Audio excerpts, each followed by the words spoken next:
dal leen ak jàmm wàllu politique tàggat yaram ak yeneen xibaar mu gën a fës ci yéen kaay génn tey jii nii Sud Quotidien ñoom def taxaw seetlu ci élection présidentielle yi nga xam ne kat dañ koy dégmal si atum 2024 opposition bi kat fi mu toll nii nguur gi da koo sëkkatal bu baax suñu naataango di bind ne ginnaaw at moo des ci élection présidentielle yi fi mu toll nii kat lu bëri war nañ koo leeral rawatina nag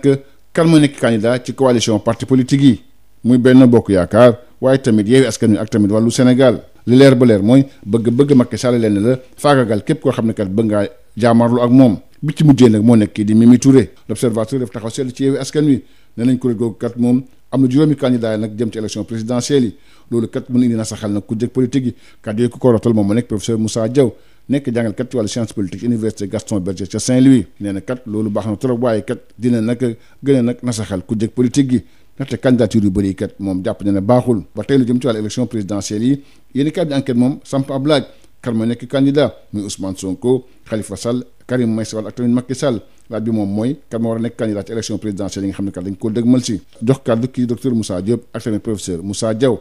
nee na sax démocratie sénégalaise kat moom moo na sax ci wàllu woowu noonu ba tey ci wàllu présidentielle yi yéeni kaay bi di Direct News moom def taxaw seetlu ba tey ci lu jëm nag ci wàllu parrainage bi segg gi nga xam ne kat ñu ngi koy segg ni war a nekk candidat di fàttali atum 2019 bu Abdoulaye Dione dafa waxoon ne kat Sénégal dina am juróomi candidat amoon na dëgg nag ca cappaandaw ga li leer ba leer mooy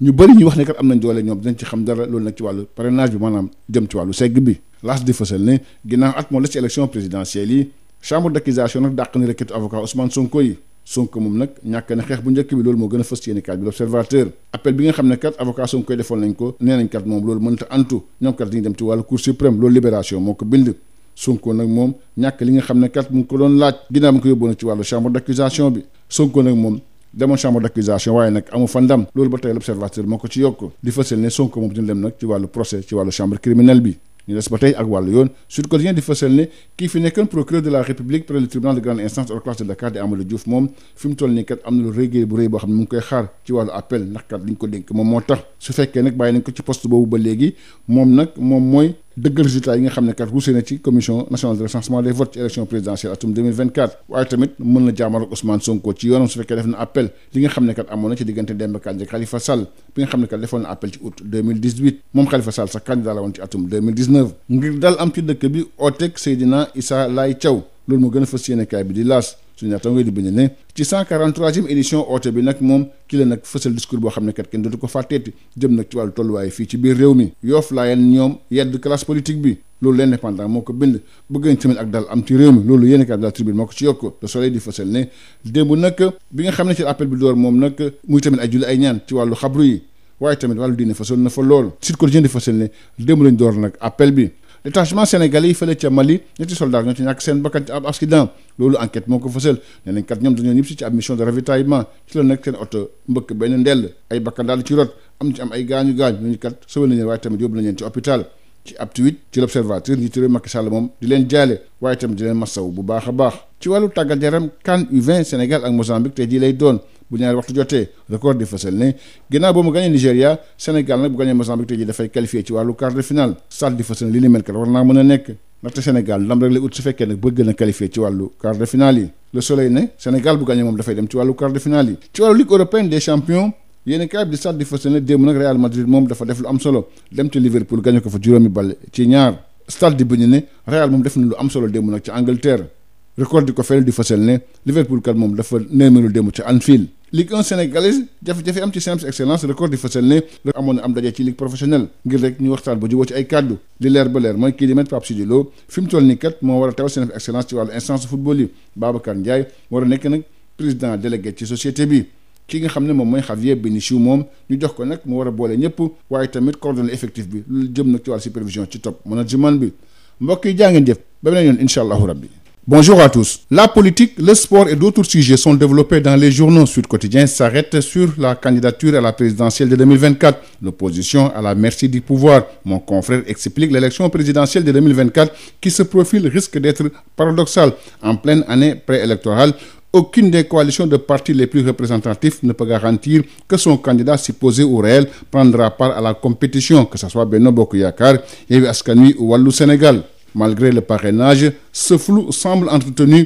par le pouvoir qui s'évertue à réduire l'opposition à sa plus simple expression, quitte à annihiler toute volonté de leadership en son sein. Le cas Mimi Touré en est une parfaite illustration. L'Observateur s'arrête sur la coalition Yewwi Askan Wi. Selon mon confrère, la coalition a enregistré plusieurs déclarations de candidature, une option non sans conséquence pour l'opposition dirigée par Ousmane Sonko, Déthié Fall, Khalifa Sall, Malick Gakou, entre autres. Dans le même journal, l'enseignant-chercheur en sciences politiques, professeur Moussa Diaw, estime que si au sein de Yewwi Askan Wi, ils sont d'accord pour des candidatures multiples, cela pourra constituer un piège politique pour eux. Toujours à propos de la présidentielle de 2024, le quotidien Enquête s'interroge sur le flou artistique. Macky Sall, Ousmane Sonko, Khalifa Sall, Karim Wade, qui sera candidat en 2024. Dr Moussa Diop dénonce la mainmise de la politique sur la vie républicaine. Selon lui, notre constitution favorise la surenchère, la querelle de basse-cour entre juristes. Pour le professeur Moussa Diaw, c'est la démocratie sénégalaise qui est en panne. Les 5 candidats déclarés de Yewwi Askan Wi